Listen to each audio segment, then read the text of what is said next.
Épisode 70. Le temps était venu pour Thésée de quitter Thèbes et de rejoindre sa vie normale. Il se retrouva à Athènes, la nuit où il avait accueilli Antigone et Édipe. Pas un bruit dans les couloirs de son palais. Il se faufilait comme une ombre pour regagner sa chambre lorsqu'il entendit des gémissements rauques. Il s'approcha. Une plainte s'élevait, glaçant le sang. La voix qui gémissait ainsi semblait pleine de terreur. Et Thésée crut reconnaître le timbre de la voix d'Édipe. « Non, non !» grondait la voix grave. Mais d'autres voix aiguës, celle-là, criaient « Qu'as-tu fait à ton père? Qu'as-tu fait à ta mère? Sois maudit !» Thésée perçut un bruit de froissement d'ailes et des sifflements de serpents. Il n'y avait pas un instant à perdre. Édipe était en danger. Thésée dégaina son épée et se rua dans la chambre. Au même moment, Antigone entrait dans la pièce par une autre porte, une torche à la main. Édipe gisait sur le sol froid, le corps recroquevillé, agité de soubresauts, la tête entre les mains, comme pour se protéger. Avec des gestes tendres, presque maternels, Antigone s'accroupit et le prit contre elle. « Père, n'ayez crainte, je les ai chassées, elles sont parties. » Édipe geignait doucement comme un animal blessé. Antigone ne semblait pas s'être aperçue de la présence de Thésée.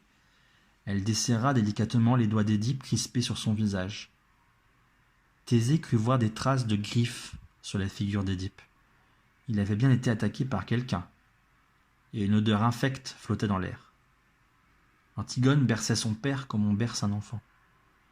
Une mélopée aux accents tristes s'échappait de sa bouche. Ses mots coulaient comme un fleuve apaisant. Bientôt, la respiration d'Édipe devint moins oppressée. La jeune fille ne quittait pas son père des yeux. Son regard l'enveloppait, se chargeant peu à peu de son angoisse pour mieux l'en décharger. Ses mains allaient et venaient sur son front, sur ses joues.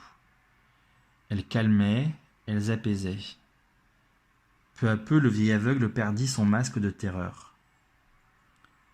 Thésée contemplait les mains d'Antigone en silence. Il était fasciné par le balai de ses doigts agiles, d'où émanait une force incroyable. Lorsqu'enfin Édipe fut assoupi, Antigone leva les yeux et sourit faiblement à Thésée. Elle avait deviné sa présence.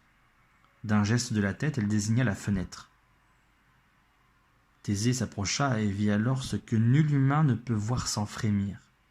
Dehors, 3 femmes, enveloppées dans de longues ailes noires, fixaient la fenêtre de la chambre d'Édipe. Sur leurs têtes se tordaient des vipères sifflantes, et leurs yeux pleuraient des larmes de sang. « Les Érinies, » murmura Thésée. « Oui, » confirma Antigone, « les Érinies persécutent ceux qui ont tué leurs parents. Elles harcèlent Édipe chaque nuit. Depuis des années, jamais elles ne le laissent dormir. » Les premières lueurs roses de l'aurore apparurent comme une délivrance. Les Érinies rabattirent leurs capuches et s'enfuirent en ricanant. Antigone s'était levée. Elle les regarda disparaître sans joie. Elle savait que dès la nuit tombée, les 3 déesses de la vengeance reviendraient hanter son père. « Ce cauchemar est sans fin, » soupira-t-elle.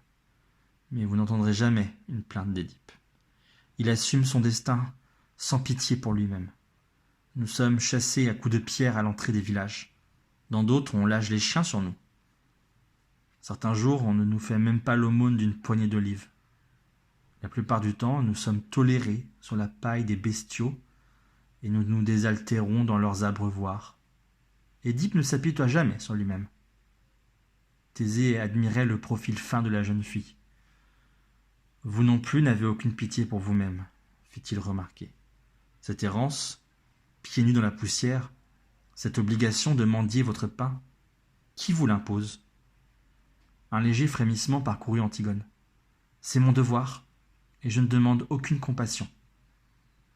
Dans sa voix perçait déjà le regret de s'être laissé aller.